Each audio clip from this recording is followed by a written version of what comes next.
The wind carried the scent of rain and old ghosts across the Arizona territory, where the red earth still held the memory of blood spilled 2 winters past. Nayeli pressed her bare feet deeper into the dust that had once been her grandmother's cooking fire, feeling the familiar ache that lived beneath her ribs like a stone she couldn't cough up. The settlement of Copper Creek stretched behind her like a scar across the landscape, but here, on this small rise where her people had lived for generations, time moved differently. The twisted juniper her grandfather had planted still reached toward the sky, and the circle of stones where her mother had taught her to weave still caught the morning light. "You can't stay here forever, girl." Sheriff Hawkins' voice cut through the morning stillness. Nayeli didn't turn around. She knew his face well enough, the permanent squint from too many years under the desert sun, the way his hand always rested on his gun belt when he talked to her. "This land belongs to the territory now," Hawkins continued. "The railroad survey team will be through here next month. They got papers saying this whole valley's been designated for development." Nayeli's fingers found the small leather pouch at her throat, feeling the shape of her grandmother's turquoise beads. The old woman had pressed it into her hands during those final terrible hours when the smoke was thick and the screaming had finally stopped. "Keep the sacred things safe," she had whispered. "As long as you remember, we are not gone." "I am not leaving," Nayeli said quietly. "This is where my family rests. I will not abandon them to make railroad men rich." The sheriff's jaw worked like he was chewing on words he couldn't quite spit out. "There's talk in town. Some of the ranchers are saying you're stirring up trouble, that other Apache might come looking for you.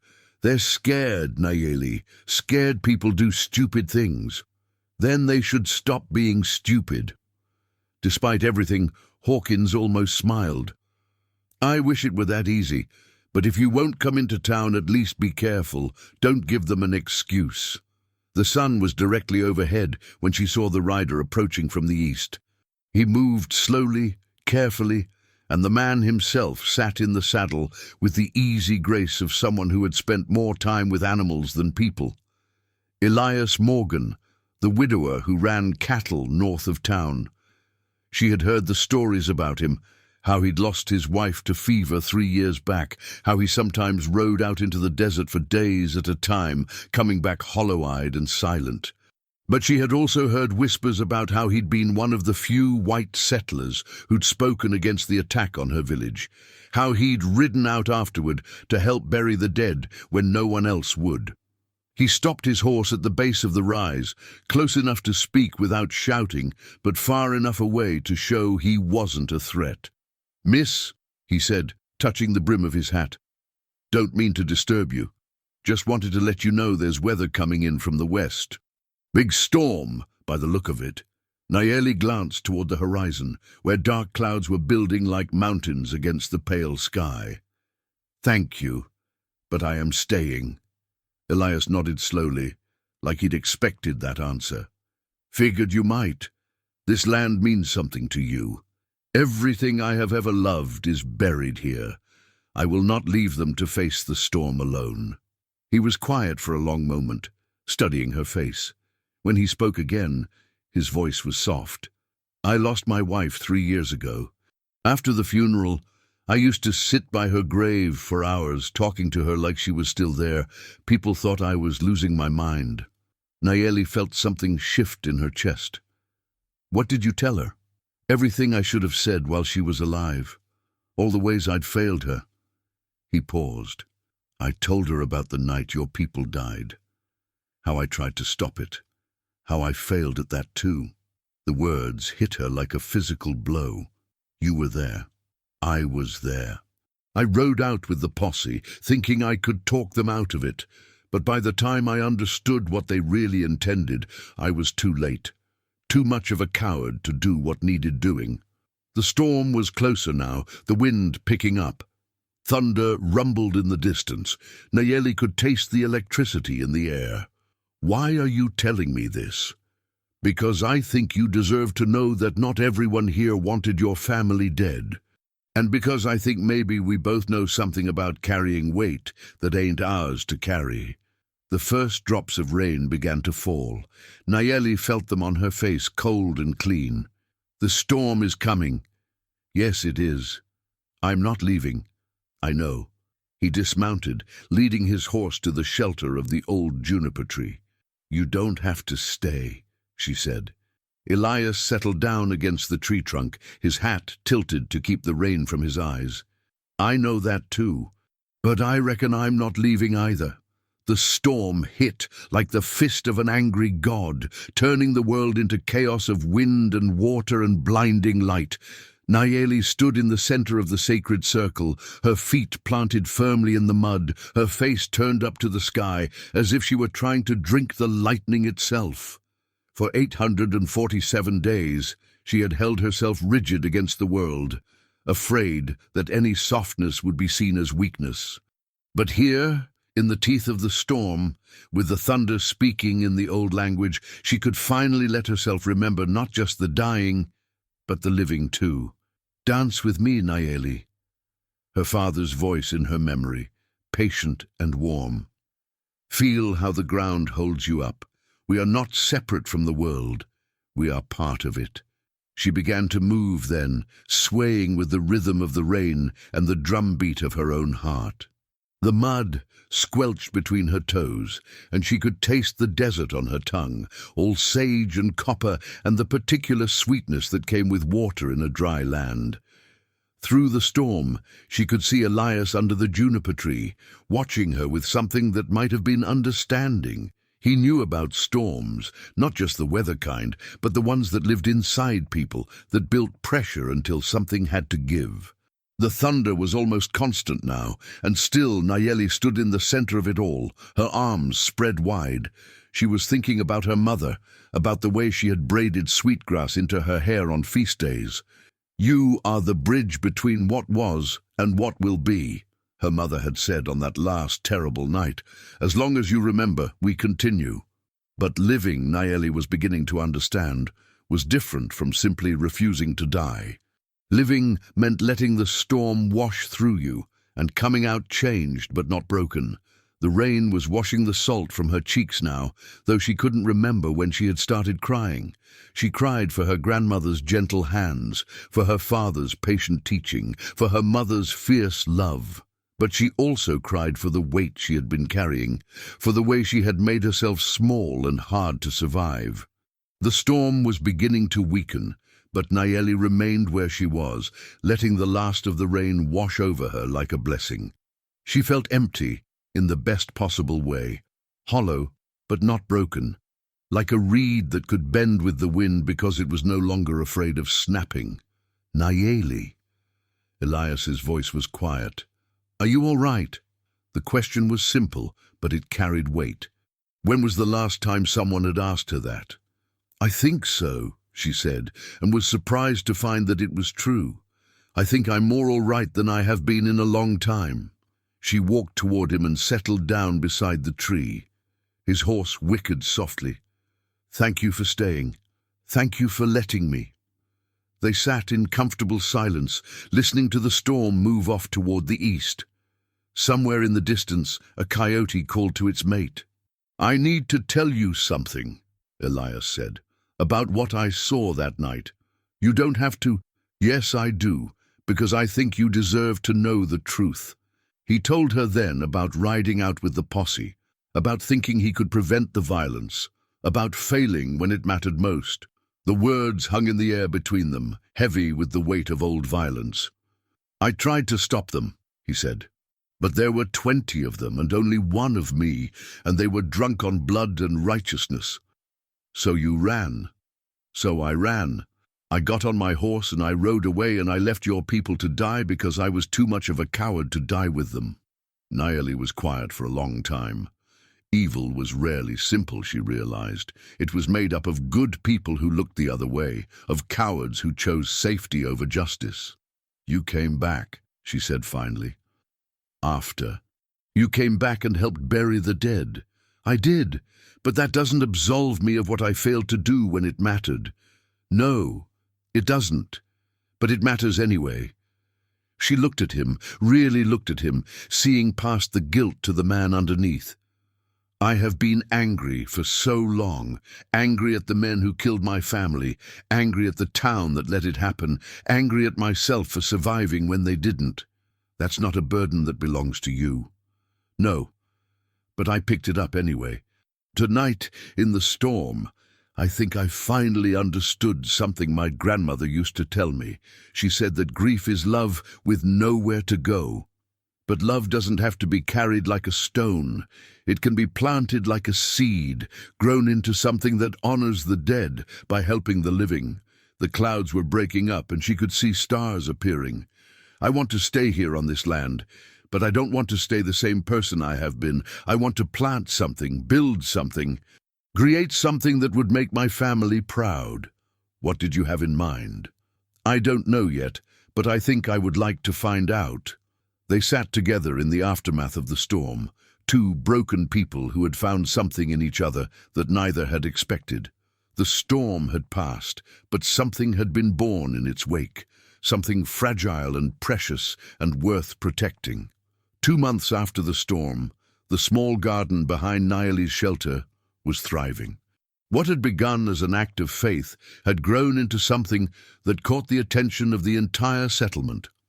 Rows of herbs and vegetables created neat patterns in the red earth, and the scent of sage and marigolds carried on the desert wind. Mrs. Peterson from the general store had been her first customer, seeking relief for her arthritis. Then came others, cowboys with infected wounds, mothers worried about their children's fevers, even old-timers who claimed they didn't trust Indian medicine but showed up anyway when their regular remedies failed. "You're going to need more space soon," Elias observed as they worked together in the evening light, tending the plants that had become both livelihood and symbol of Nayeli's determination to create something good from wounded ground. "I've been thinking about that. But expanding, maybe building a proper clinic." She paused in her weeding to look at him. "Jim Martinez at the land office says he can help me file papers for additional land." "That's ambitious. You sure you're ready?" Nayeli considered the question. 2 months ago, she had been a grief-stricken young woman living alone on contested ground. Now she was becoming something she had never imagined, a bridge between worlds, someone who could take the healing knowledge of her ancestors and make it available to people who had once seen her as nothing but a threat. "I think I'm ready, but I don't want to do it alone." Their relationship had deepened over the weeks of working together, though they had been careful to maintain propriety. The settlement was just beginning to accept her as a healer. Any hint of impropriety could damage everything she had built.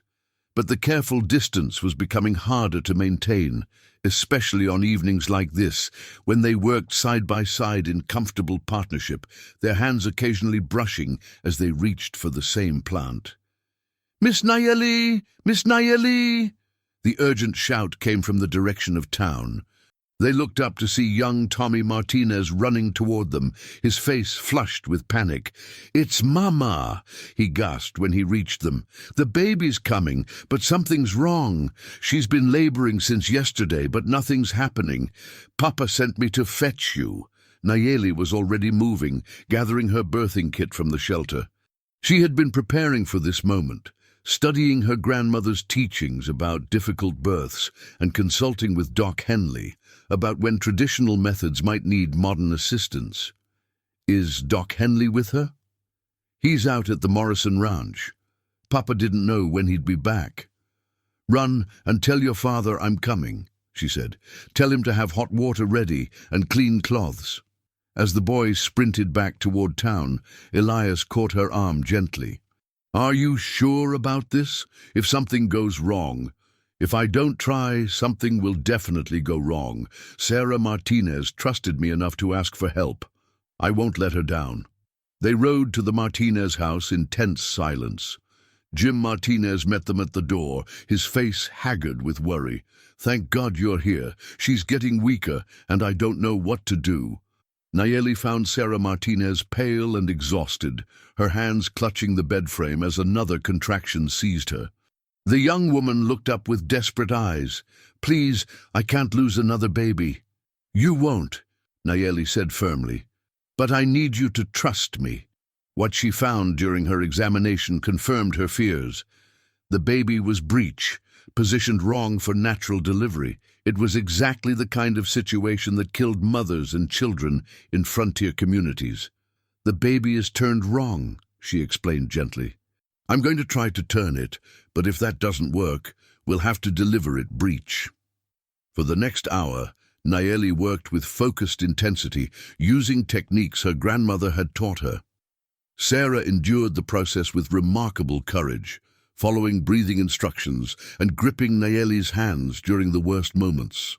Outside, she could hear the murmur of voices as neighbors gathered, some supportive, others clearly skeptical about having an Apache woman handling such a critical situation. When external manipulation failed, Nayeli made the decision to proceed with breech delivery. "It will be more difficult, but it can be done. Save your strength for the final pushes." What followed was the most intense hour of Nayeli's life. Sarah pushed with desperate strength, while Nayeli guided the baby's emergence with gentle, steady hands. First, the tiny buttocks appeared, then the legs, then the torso. "Almost there," Nayeli murmured. "Your baby is almost here." The final moments were the most dangerous, but Nayeli used every technique her grandmother had taught her, carefully maneuvering the infant's position. And then, suddenly, the baby was free, a perfect little girl with dark hair, crying lustily as Nayeli cleared the fluid from her nose and mouth. "Is she?" Sarah whispered. "She's beautiful," Nayeli said, placing the baby on Sarah's chest. 10 fingers, 10 toes, and the strongest voice in the territory. The room filled with relieved laughter as word spread that both mother and baby were safe. Dr. Henley arrived an hour later and examined both patients with professional thoroughness. "That was excellent work," he said quietly to Nayeli. "I've seen experienced doctors struggle with breech presentations. Would you be willing to teach me some of those techniques? I would be honored to share what I know." As news of the successful delivery spread, Nayeli found herself inundated with requests for help. Even Frank Johnson, who had been one of her harshest critics, grudgingly asked if she had anything that might help with his horse's lameness. "Looks like you've finally proven yourself," Elias said that evening as they sat by their fire. "To some people, others will never trust me, no matter what I do." "That's true, but you can't heal everyone, only the ones who want to be healed." 6 months later, the garden had grown into something that would have amazed Nayeli's grandmother. What had started as a handful of seeds scattered in storm-soaked earth now encompassed nearly an acre, with neat rows of medicinal plants creating a patchwork of green against the red desert soil. A small adobe clinic stood at the center of it all, built with help from neighbors who had come to respect Nayeli's knowledge. Doc Henley had become a regular visitor, eager to learn traditional techniques that complemented his formal medical training. But success brought unexpected challenges. "I have a proposition," Doc Henley said one afternoon as they worked together preparing herbal remedies. "There's been talk in the territorial capital about establishing proper medical facilities in frontier communities. I'd like to recommend this place as a model for combining traditional and modern healing practices." Before Nayeli could respond, the sound of approaching horses interrupted them. Through the window, she could see a group of riders, strangers, well-dressed men with the bearing of officials. At their head rode a man in an expensive suit, his face shadowed by a wide-brimmed hat. "Territorial representatives," Doc Henley muttered. "I wasn't expecting them so soon." The lead rider dismounted and approached the clinic with purposeful strides. "I'm looking for the woman who calls herself a healer here. Indian woman named Nayeli." "I am Nayeli," she said, stepping outside to meet them. "How can I help you?" The man studied her with cool, calculating eyes. "I'm Commissioner Bradley, from the Territorial Health Authority." We've received reports about unauthorized medical practice in this district, specifically about someone with no formal medical training treating patients. Nayeli felt the familiar tightness in her chest, the old fear of being seen as a threat. I help people with plant medicine, the way my grandmother taught me. I work alongside Dr. Henley. Plant medicine, Bradley repeated with obvious skepticism. Superstition and folk remedies. We're establishing proper medical standards in this territory, miss. That means licensed physicians, approved treatments, regulated practices. The plants work, Nayeli said quietly. Ask anyone in Copper Creek. Ask Sarah Martinez, whose baby I delivered. Ask Tom Peterson, whose infected wound I healed when gangrene was setting in. Anecdotal evidence isn't medical science. Bradley gestured to his companions. We're here to conduct an official investigation. If you're practicing medicine without proper credentials, you'll need to cease operations immediately. The words hit like a physical blow. Everything she had built, all the trust she had earned, the lives she had touched, all of it threatened by men who valued paperwork more than results. Commissioner Bradley, Doc Henley intervened, I can vouch for this woman's skill. I've seen her handle cases that would challenge any trained physician. Her knowledge is valuable, even if it comes from different sources. With respect, Doctor, you're not qualified to authorize folk healers. If you want to practice experimental medicine, you'll need to follow proper channels, research protocols, peer review, official approval. Elias appeared around the corner of the clinic, having heard the commotion. His jaw was set in the way that meant he was barely controlling his temper. These gentlemen giving you trouble? Just explaining territorial regulations, Bradley said smoothly. Perhaps you can help your friend understand that we're trying to protect the public from dangerous quackery. Dangerous quackery? Elias's voice was dangerously quiet. You mean like when she saved Sarah Martinez and her baby when no other help was available? Or when she treated half the settlement for influenza last winter and nobody died? Individual cases don't establish medical efficacy. We need systematic study, controlled conditions, proper documentation. What you need, said a new voice, is to get off my property. Sheriff Hawkins had arrived, and his expression was grim. Behind him came Mrs. Peterson, Jim Martinez, and several other townspeople, their faces set with determination. Sheriff, Bradley said, I hope you understand that we're here on official territorial business. I understand that you're harassing a woman who's done nothing but help people. I also understand that this land is privately owned, legally homesteaded, and you've got no right to be here without permission. The territorial government has authority over medical practice regardless of property lines. Not without due process, it doesn't. Jim Martinez stepped forward, holding a sheaf of papers. I've been doing some research since word got around about your visit. Turns out there's no territorial statute that specifically prohibits traditional healing practices, and there's definitely no law that gives you the right to shut down a practice without formal charges and a hearing. Bradley's face darkened. We'll see about that. This isn't over. No, Nayeli said quietly. I don't think it is. As the officials rode away, the townspeople gathered around Nayeli with expressions of support and concern. But she could see the worry in their eyes, the fear that their source of healing might be taken away by bureaucrats who had never set foot in the desert. What are you going to do? Mrs. Peterson asked. Nayeli looked around at the faces of people who had become her friends, her patients, her community. A year ago, many of them had seen her as a threat. Now they were ready to fight for her right to practice her grandmother's medicine. I'm going to do what my grandmother would have done, she said finally. I'm going to keep healing people.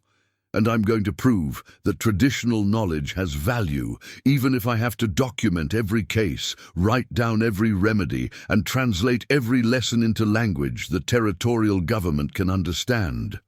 That sounds like a lot of work, Elias said. Yes, but it's work worth doing. Not just for me, but for all the healers who will come after, who shouldn't have to choose between honoring their ancestors and serving their communities. The challenge from the territorial authorities sparked something unexpected in Copper Creek, a determination to protect what they had built together. Over the following weeks, the small clinic became a hub of activity as townspeople organized to document Nayeli's work and create an official record of her successes. Mrs. Peterson appointed herself as record keeper, meticulously noting every patient, every treatment, and every outcome. Jim Martinez researched territorial law, looking for precedents and loopholes that might protect traditional healing practices. Even Frank Johnson, despite his past hostility, contributed by providing detailed testimony about how Nayeli had successfully treated his horse's lameness when the territorial veterinarian had recommended putting the animal down. "We're building a case," Doc Henley explained as they worked together one evening, organizing patient files by lamplight. "If the territorial authorities want scientific documentation, we'll give them scientific documentation. Your grandmother's knowledge deserves to be preserved and protected."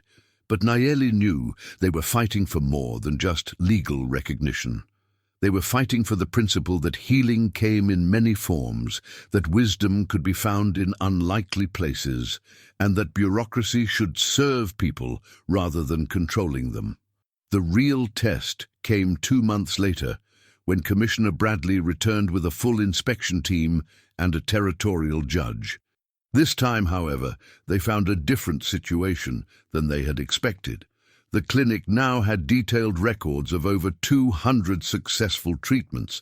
Dr. Henley had co-authored a formal paper documenting the effectiveness of traditional Apache remedies in treating common frontier ailments.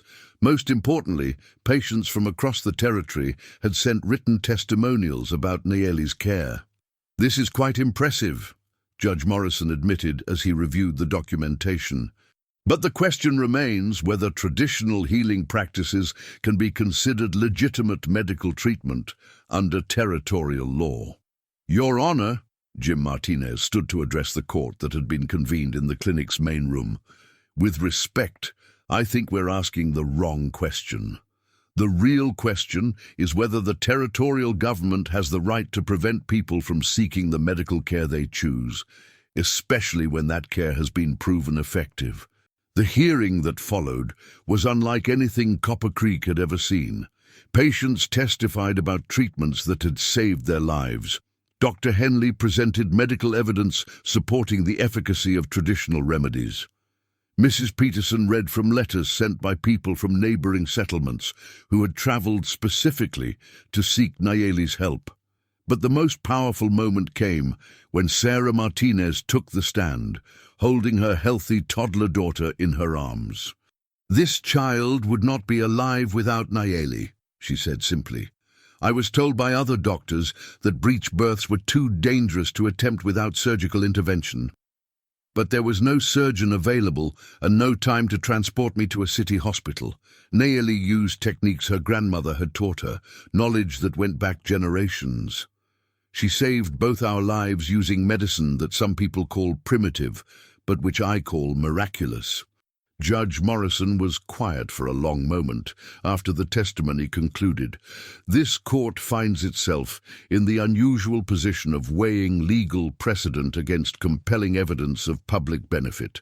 While the territorial government has legitimate authority to regulate medical practice, it also has an obligation to serve the health and welfare of its citizens. He paused, looking around the room filled with townspeople who had come to support Nayeli. "After reviewing the evidence presented, I find that the healing practices of Nayeli of the Apache constitute a valuable medical resource that serves the public interest. Furthermore, I find that these practices, when conducted in cooperation with licensed physicians and with proper documentation, do not violate territorial statutes regarding medical practice." The room erupted in cheers, but Judge Morrison held up his hand for silence. "However, this ruling comes with conditions. Miss Nayeli, you will be required to maintain detailed records of all treatments, to work in partnership with Dr. Henley or other licensed physicians when dealing with serious medical emergencies, and to undergo periodic review by territorial health authorities. I accept those conditions, Your Honor, Nayeli said. Furthermore, the judge continued, I am recommending to the territorial legislature that they establish a formal process for recognizing traditional healing practices that can demonstrate effectiveness and safety. What has been accomplished here in Copper Creek should serve as a model for integrating different medical traditions in service of public health. Udru, as the crowd dispersed, celebrating what felt like a victory for common sense over bureaucracy, Nayeli found herself standing once again in the sacred circle where her family's fire had burned. But now she was not alone. Elias stood beside her, his hand warm in hers, while around them the garden flourished in the evening light. Your grandmother would be proud, he said softly. I think she would be amazed, Nayeli replied. Not just by what we've built here, but by how many people were willing to fight for it. A year ago, I thought the world had no place for Apache healing. Now we've proven that there's room for many kinds of wisdom if people are willing to listen. What's next? Nayeli looked out over the garden that had become so much more than she had ever imagined.